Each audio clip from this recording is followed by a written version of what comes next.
Oi pessoal, tudo bem com vocês? Eu sou o Caio. No vídeo de hoje a gente vai fazer uma tag que chama 50 fatos sobre. Se você acompanha o YouTube ou a internet no geral, acho que você já sabe que é uma tag bem comum, em que vários YouTubers eles vão se apresentar para o público e provavelmente você já esbarrou com algum vídeo em que ele comentou alguns fatos sobre ele em formato de tópico. Então esse é mais um vídeo em que eu me aproveitei de uma tag que já é bem comum e eu tô usando isso para me apresentar para vocês. Eu quero deixar muito claro que eu não sou e nem quero ser YouTuber. Eu já tenho um canal há um certo tempo, se não me engano são 4 anos já, mas eu não pretendo profissionalizar isso. Esse vídeo é só uma forma de deixar as coisas mais organizadas e me apresentar para vocês. Para começar, eu acho que um dos fatos mais básicos que a gente pode saber sobre uma pessoa é o nome dela. Então, meu nome é Caio Ryan Araújo de Lima. Eu nasci no dia 10 de setembro de 2002 e o meu signo é Virgem. Embora eu não acredite muito em signo, as pessoas acham que virginiano é chato, mas eu não me acho chato, então... Eu nasci numa cidade chamada Vaze Alegre, uma cidadezinha do sul do Ceará, que tem mais ou menos 50 mil habitantes. Hoje em dia eu moro em Sinop, e eu já morei em 3 lugares diferentes, que foram a minha cidade natal, que é Vaze Alegre. Depois eu morei por um tempo em Juazeiro do Norte, para fazer cursinho, e depois eu me mudei para Sinop para fazer minha faculdade. Uma pergunta que pode ter aparecido para você, quando eu falei a cidade em que eu morei, é: por que Sinop? Na verdade, essa foi uma pergunta que eu também me fiz por muito tempo. Na verdade, o único motivo pelo qual eu vim para cá, para Sinop, foi por causa da faculdade. Eu passei no SISU 2020, quem viveu 2020 sabe que 2020 foi uma completa bagunça que teve por causa da pandemia, e qualquer estudante lá na semana de SISU sabe que essa semana é uma semana extremamente caótica. E o que aconteceu basicamente foi que a nota de corte aqui da UFMT de Sinop era um pouquinho menor do que as faculdades do Nordeste, por exemplo, a UFCA, a UFC, a UFPI. Então terminou que eu passei aqui em Sinop, e esse foi o motivo que me trouxe para cá. Eu acabei passando em algumas outras faculdades também no Nordeste, só que elas eram particular. Então eu, mesmo com ProUni, com FIES, eu preferi vir para o UFMT, que é uma faculdade federal, então eu não pago nada, é uma faculdade de graça. E eu não me arrependo, foi a melhor escolha que eu já fiz na minha vida. Por mais que eu seja um nordestino que está longe do Nordeste, eu acho que um outro fato sobre mim é que eu tenho muito orgulho de ser nordestino. Você já deve ter percebido pelo meu sotaque que eu sou um cearense nato. Qualquer pessoa que me escuta falar aqui em Sinop me pergunta: nossa, de onde é que você é? E eu sou do Nordeste, eu pretendo voltar para o Nordeste em algum momento, depois que eu me formar, que eu tiver a oportunidade de fazer residência, eu pretendo voltar para o Nordeste, mas por hora eu moro em Sinop e eu tô muito feliz aqui em Sinop.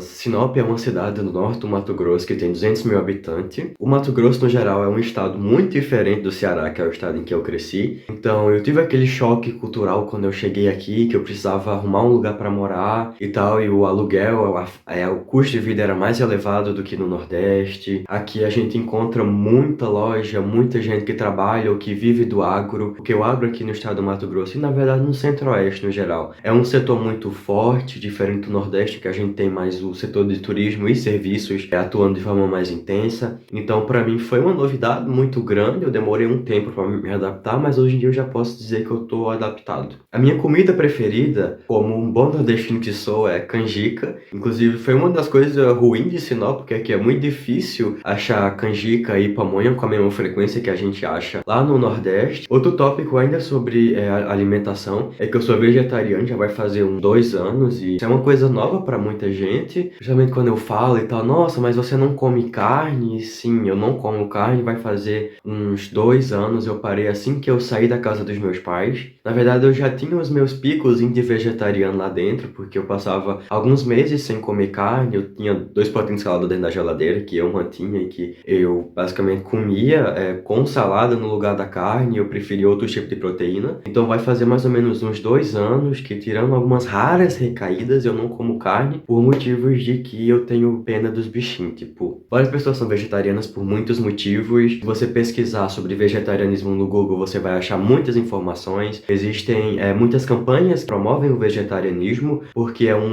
é um estilo de vida que poupa a vida de animais, então eu me sinto feliz em saber que faz 2 anos que eu não matei nenhum bichinho, nenhum boi, nenhuma galinha para comer, e que eu não colaborei com a indústria da carne, que é uma indústria que por vezes é bem violenta com os animais, e também eu não gosto de carne, então eu tive dois principais motivos, aliado com o fato de que cozinhar carne, comprar carne é caro e trabalhoso, então eu basicamente facilitei a minha vida. Eu fui comer uma coisa que eu já gostava, que era proteína de soja, ovo e leite e tal, e outras formas de proteína que tem. E não, eu não sou anêmico e eu não tô doente por não comer carne, embora muita gente pergunte isso pra mim. Agora, falando um pouquinho mais sobre esse tópico de comida, a gente tem algumas comidas que a gente não gosta e algumas comidas que eu não gosto são carne, alguns tipos de queijo, coco eu também não gosto muito, como tudo menos carne. Então, enfim, próximo tópico. O que eu faço da vida? Eu sou estudante de medicina e escritor. Um dos motivos pelo qual eu tô gravando esse vídeo é porque eu já trabalho com escrita vai fazer alguns anos. Eu já tenho livros lançados e eu tenho um blog tem o meu nome, tipo Caio Rayan, @blogspot.com. Então, se você quiser me pesquisar lá no blog, você vai me achar.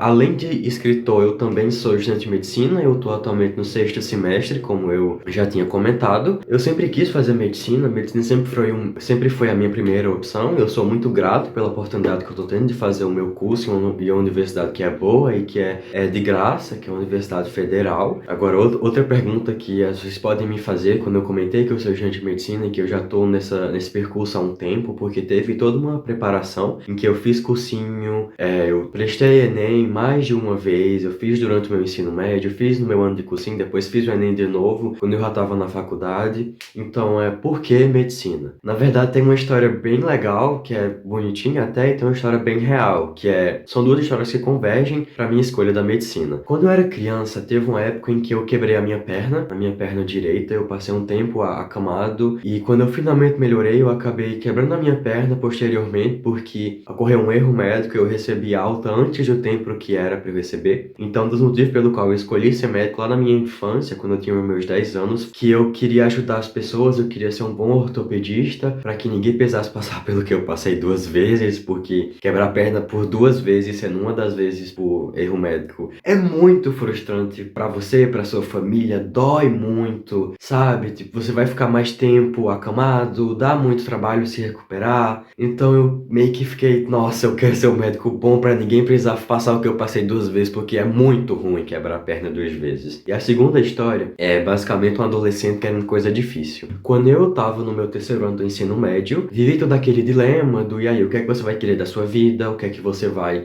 que faculdade você vai querer fazer? Você vai querer trabalhar? E eu tinha uma nota que era suficiente para fazer alguns outros cursos, por exemplo, Direito, Nutrição, Engenharia Civil, só que eu cismei em querer fazer o curso que eu não podia fazer. Então eu virei para minha mãe e disse, mãe, eu quero fazer medicina, é um sonho que eu já tinha há muito tempo, não tá tão longe assim, e eu queria tentar o Enem de novo, eu queria tentar esse curso, eu sei que não é fácil, mas eu queria fazer cursinho, a senhora me apoia e tal, e a minha mãe me apoiou, então eu fui fazer cursinho numa cidade que era maior. Morei com um tempo com meu primo que fazia faculdade na época e eu fiz evolução por um ano e aí depois eu consegui passar e eu me mudei para Sinop, já vai fazer 3 anos que eu tô aqui em Sinop. Na verdade, teve um ano que eu fiz online e depois me mudei para cá e fiz 2 anos presencial.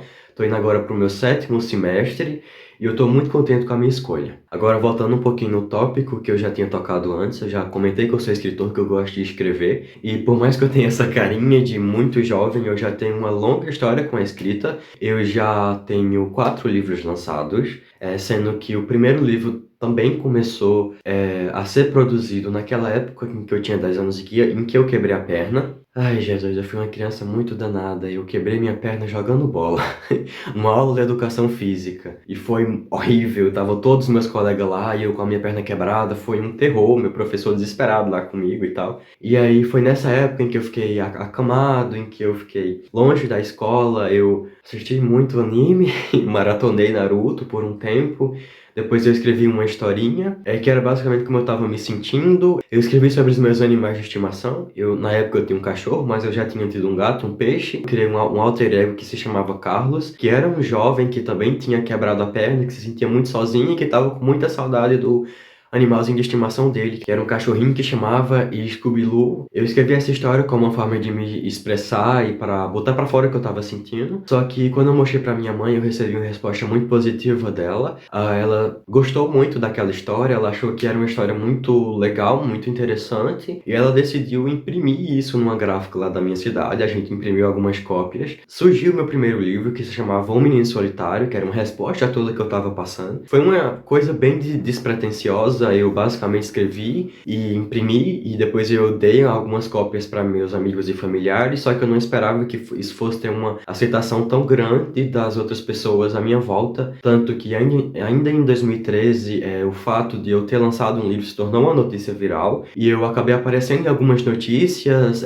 em sites e jornais da minha cidade. Eu me lembro que na época, nossa, eu fiquei me achando, eu fiquei tipo, meu Deus, o livro que eu escrevi, tá todo mundo comentando sobre, e tipo, eu gostei muito daquela experiência de tocar as pessoas com uma situação que eu tava passando e transformar toda aquela situação em arte e tal, porque escrever sempre foi uma coisa que eu achei muito interessante, eu sempre gostei muito de ler, sempre gostei muito de livros, então era uma área que eu me interessava muito, eu me senti muito feliz em saber que eu tava tendo toda aquela aceitação em fazer uma coisa que eu gostava. Então esse foi um dos eventos catalisadores que me fez continuar escrevendo e tal. Então ainda naquele ano, em 2013, por volta de outubro, eu escrevi uma historinha nova que se chamava Verdades ou Mentiras. Verdades ou Mentiras já extrapolava um pouquinho da minha vivência e já conversava com algumas ideias que eu tava tendo naquela minha juventude. Verdades ou Mentiras conta a história de um personagem que chamou Aclaf. Ele é um falcão peregrino e ele é um falcão que ele é designado por Deus para avisar os demais animais de que vai acontecer o dilúvio. Esse livro acabou tendo uma excelente repercussão também. Eu era só um jovem entusiasta, mas eu acabei aparecendo de novo em algumas notícias. Isso acabou me motivando muito a continuar escrevendo, tanto que eu escrevo há mais ou menos 10 anos. Esse é um marco bem, tipo, massa, bem legal pra mim, porque, cara, eu tenho 20 anos agora. Faz uma década que eu lancei o meu primeiro livro, que aconteceu por acaso, mas que mudou bastante a minha vida. Então, depois de 2 livros lançados, eu já tinha uma boa noção sobre o que era que eu queria pra minha vida, e eu queria ser um médico que escrevia, então continuei escrevendo nesse meio tempo. Em 2014 eu lancei o meu terceiro livro, que se chama Memusa. É um livro em que o meu personagem principal chama Roberto, ele é perseguido por uma entidade maligna. Foi um livro, uma história que eu escrevi que era baseada num sonho que eu tive, só que, diferente do sonho, o Roberto consegue vencer a entidade prendendo ela numa pérola. E é um livro de terror / suspense, só que quando você lê, você não acha um livro tão assustador assim. É um livro feito para criança, foi feito por uma criança. Na época eu era bem jovem, eu ainda sou bem jovem. Posteriormente, em 2015, eu lancei o meu livro mais recente, que se chama O Rei Mascarado, que é uma ficção medieval em que o meu protagonista, ele é o rei Henrique. Ele é um rei com dupla identidade, que tem a sua filha sequestrada por um dragão. A filha dele chama Princesa Tainara, e Henrique acaba se envolvendo em toda uma aventura e uma história em que ele tem que salvar a filha dele e ajudar os dragões, por mais que os dragões não necessariamente sejam aliados, sabe? Tem uma luta em que Henrique luta contra Angerux. É um livro que ele é ilustrado. Tanto Memusa quanto O Rei Mascarado são livros que foram feitos com muito cuidado por mim e pela minha gráfica, pela minha família. São livros ilustrados. E aí, a partir de 2015, eu continuei escrevendo, porque era uma coisa que eu gostava muito, e eu acabei produzindo um livro que chama Os Diamantes Mágicos, que já está pronto desde 2017, só que acabou que ele não foi publicado. Os Diamantes Mágicos não foi publicado ainda, por mais que eu quase consegui publicar em uma parceria com uma editora, que era a Pendragon, em 2018. Então terminou que esse livro ele não foi publicado, mas eu pretendo publicá-lo em breve. Eu tenho diversos projetos para o futuro que envolve essa área de literatura e de arte e tal. Pretendo lançar um livro de poesia. Na verdade, eu já tenho 2 livros de poesia em mente, que vai ser um compilado de textos que eu publico no meu blog. Outros projetos que tem no meu canal são videopoemas, em que eu narro historinhas minhas, saindo um pouquinho desse âmbito de leitura e de escrita sobre futuro. Eu acho que qualquer jovem de 20 anos pensa muito sobre o futuro, pelo menos deveria pensar, né? O que eu espero pro meu futuro como estudante de medicina? Então, tem algumas especialidades que eu gostaria muito de fazer. Por exemplo, geriatria, que é uma área que eu gostei muito de ter contato na faculdade. Eu queria muito fazer também alguma coisa que envolva endocrinologia ou então ginecologia. Agora tem aquelas, né? Especialidades que eu não faria. Que eu não faria porque são muito difíceis. Eu acho que eu posso elencar 3 aqui que eu não me identifiquei quase nada e que eu acho que seria muito sofrimento para pouca felicidade e pouca realização se eu fosse fazer isso em algum momento da minha vida. Reumatologia, porque para fazer reumatologia você tem que fazer clínica médica. Também não quero ser pediatra. Pediatra dá muito trabalho, porque tudo para criança é muito adaptado. Você tem que saber a quantas gotas você vai dar por quilo que a criança tem. É uma especialidade muito bonita, eu admiro muito pediatras que conseguem ser bons pediatras, mas eu não sei se eu seria um bom pediatra, porque além de ser muito trabalhoso, eu não gosto. E outra coisa que eu também não faria seria neurologia. Acho que qualquer pessoa que já fez algum curso na área da saúde ou que já fez biologia sabe que neuroanatomia não é de Deus. Cara, tem um livro de neuroanatomia. Cada giro, cada suco do cérebro tem um nome, faz uma coisa específica. E assim, tipo, fico tipo olhando pra isso e Deus criou o cérebro, acho que pra mim só Deus sabe como esse negócio funciona. Pô. Falando um pouquinho sobre o meu curso. O meu curso, eu faço medicina na UFMT. É um curso que é PBL, é um curso em que você é o centro do curso. A gente tem tutoria, a gente tem mais tutorias do que aulas. Para cada módulo que a gente não tem cadeira, a gente tem módulo. E o módulo engloba várias matérias. E a gente vai ter muitos professores trabalhando em um módulo. Também tem as tutorias, que a gente vai ter que estudar e discutir com nossos colegas sobre vigilância do professor, então não é simples, é um método ativo. E fora os módulos, a gente também tem 3 eixos que vão correr simultaneamente com os módulos. Então a gente tem interação comunitária, que é as nossas visitas às UBSs, e tem toda uma matéria específica para a gente entender como que se faz atendimento básico, tipo o atendimento primário à saúde, e também tem habilidades, que é a matéria em que a gente aprende a fazer as coisas práticas, tipo a grande parte dos procedimentos que a gente aprende na faculdade, por exemplo, sondagem vesical, administração de medicamentos, a gente aprende na habilidades. E depois do internato, a gente vai ter estágio de segunda a sexta por 40 horas semanais, por 2 anos até a gente se formar. Não é fácil, é um curso em tempo integral, é um curso que tem 7.200 horas por lei. Qualquer curso de medicina no Brasil inteiro, em qualquer universidade, em qualquer lugar, tem que ter no mínimo 7.200 horas. É um curso de 12 semestres, não é fácil. E o processo de chegar na medicina também é muito desgastante, porque geralmente a gente precisa passar, se dedicar 1 ano, às vezes 2, 3 ou 4, de cursinho, de muito estudo, para ter uma boa nota no Enem, porque a nota de corte em medicina é muito alta, você vai ter que chegar, se você for ampla concorrência, você vai ter que chegar perto dos 800 pontos de média para conseguir passar em uma federal. Não é fácil, é uma trajetória bem árdua, mas é uma trajetória muito gratificante. Eu tenho consciência do privilégio que eu tô tendo de fazer um curso que é muito concorrido, que é difícil, mas é um curso que eu tô fazendo com muita gratidão, porque eu sei que eu lutei muito para chegar aqui,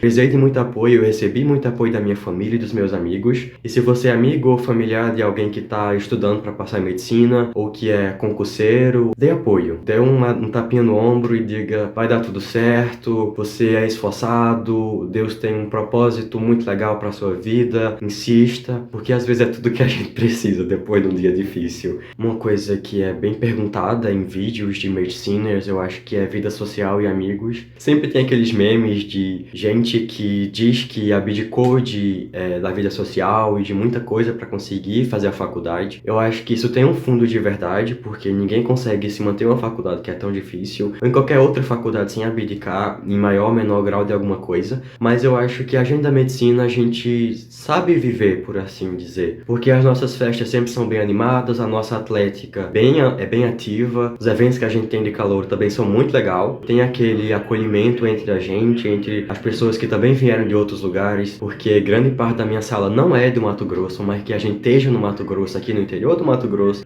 grande parte, acho que só umas 4 ou 5 pessoas são daqui, grande parte são de estados como São Paulo, Goiás, Minas Gerais, também tem gente do Nordeste, gente do Sul, a gente abdica muito. A gente fica muito sozinho durante o cursinho, mas durante a faculdade a gente tem um certo alívio de ter amigos que estão ali com você, que tem um alívio daquela pressão do cursinho, porque no cursinho a gente tem muito mais dificuldade de fazer amigo. Cursinho. Cursinho é uma coisa que acaba sendo muito comum na vida de qualquer vestibulando, na vida de qualquer pessoa que quer fazer medicina, porque com uma concorrência muito alta, não é todo mundo que consegue passar direto do ensino médio. Eu não passei do ensino médio, então eu acho que o cursinho é uma fase de muita luta, também é uma fase não tão fácil. Eu acho que foi uma das piores fases da minha vida, porque eu ficava o tempo inteiro surtando, pensando, meu Deus, eu tenho que passar, meu Deus, eu tenho que passar. E é muito, muito cansativo quando você perde, quando a sua nota cai, que tipo, às vezes você se esforça, você estuda e você acerta uma ou duas questões a menos e vem todo um filme na sua cabeça sobre o quanto a sua família está se esforçando para poder pagar um cursinho caro para você, ou talvez você esteja achando que você não tenha futuro porque a sua nota do simulado caiu e do seu coleguinha subiu, e por mais que hoje em dia eu olhe para trás e eu pense, nossa, muita preocupação, muito estresse que eu passei foi desnecessário. Quando a gente tá lá vivendo na pele, todo aquele estresse, toda aquela pressão, a gente acaba vivendo muito pela emoção, então não é uma fase tão tranquila. Acho que eu sou filho único. Mudando totalmente o assunto, eu tenho uma lista, eu fiz um roteiro, esse vídeo é um vídeo roteirizado, e eu, fato 28, eu já fiquei um pouquinho perdido sobre o que falar. Vão ser fatos mais rápidos, mas eu acho que vão ser fatos legais. Então, eu sou filho único, eu não tenho irmãos, a minha mãe, ela só teve a mim. Não tenho opinião formada sobre ser filho único. Por hora eu gosto, por hora eu não gosto, assim como eu gostaria e também não gostaria de ter irmãos, porque a gente quer uma companhia, a gente quer um amiguinho quando a gente é criança, mas a gente também acaba disputando um pouquinho da atenção dos nossos pais. Então, eu não acho que eu seja uma pessoa mimada por ser filho único, e não acho que eu perdi alguma coisa por não ter um irmão. A minha cor favorita é azul, embora quando eu era criança eu gostava muito de amarelo. Meu filme favorito é O Labirinto do Fauno, eu assisti ele na Netflix, e ele é um filme espanhol, foi lançado há um tempo já, e eu acho que ele é um filme muito legal, um filme de ficção. Em relação à música, eu sou um grande fã de música, e eu gosto muito de música indie. Eu acho que se eu pudesse elencar os cantores que eu mais escuto, que eu mais gosto, eu colocaria Melanie Martins em primeiro lugar, Lana Del Rey em segundo e Billie Eilish em terceiro. Eu até errei o nome dela, mas meu álbum de música preferido, Cry Baby, da Melanie Martinez, é um álbum de 2015, que a Melanie é uma artista contemporânea, que ela é muito dinâmica, e eu acho que ela é muito completa no que ela se propõe a fazer. Os meus livros preferidos são: o meu livro preferido é Lucila, de José de Alencar. O segundo é Anne, de Green Gables. Também tem uma adaptação da Netflix, que é Anne with An-i, que é a minha série preferida. Essa série é fantástica. Também tem, em terceiro lugar, A Revolução dos Bichos, que é do George Orwell. E em quarto lugar tem Noite na Taverna, que é um livro do romantismo brasileiro, que tem uma série de contos que são bem macabros, mas que são bem tocantes também. E em quinto lugar eu coloquei outro livro do José de Alencar, Senhora.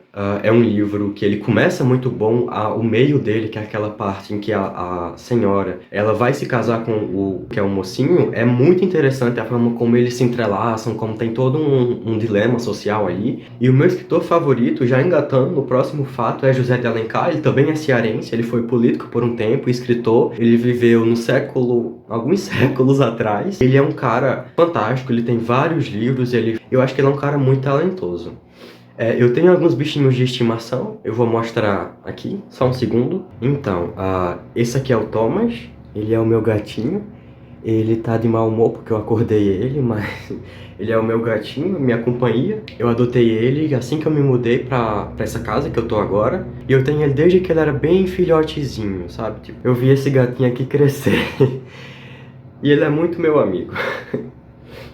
E esse aqui é o Totó. Ele é o meu cachorro.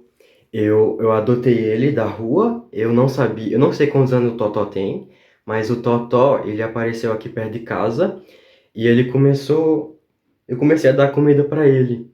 Aí eu fiquei amigo dele e eu peguei ele pra mim. Ele tem vai fazer acho que uns 6 meses que eu tô com ele. E, gente, esse cachorro, ele é mimoso, mas de um jeito, ele tá com medo. Ele tá com medo porque geralmente eu não pego ele assim, sabe, no colo, mas ele é muito mimoso, tipo, meu Deus, eu amo muito ele. E eu também tenho um cavalo lá no sítio dos meus pais, chama Tommy Tommy. É uma história bem curiosa, como que esse cavalo se chama Tommy Tommy, mas é basicamente porque o meu pai chamava ele dizendo Tommy Tommy alguma comida. Tipo, toma banana, toma goiaba, e aí o cavalo vinha, e aí terminou que o nome dele ficou Tommy Tommy. E eu gosto muito de Tommy Tommy. A minha matéria preferida na escola era literatura, biologia e história. Terminou que eu segui a área das biológicas e eu me sinto muito feliz com isso. O meu esporte preferido é corrida e sempre que eu posso eu dou uma corridazinha no final de tarde. Eu sou muito fã de aeróbico. Eu fiz curso de teclado e violão, inclusive eu sei tocar. Eu fui tecladista da igreja por um tempo, assim, quando eu tinha uns 14, 15 anos. A minha vida amorosa. A vida amorosa de uma pessoa que tem 20 anos é um ponto delicado. Por hora eu tô solteiro, mas eu já me apaixonei algumas vezes. É tudo que eu vou dizer. Eu já tive uma página de meio ambiente no Facebook, chama Serra São Caetano. Eu falava um pouquinho sobre desmatamento, sobre aquecimento global. Vai fazer uns 5 anos que eu não vejo TV. O próximo fato é que eu uso óculos, e esse sou eu com ele. E para encerrar o vídeo, o último fato é que eu gostaria muito que você curtisse e compartilhasse esse vídeo com seus amigos. Desde já, muito obrigado por ter assistido esse vídeo até o final e até mais!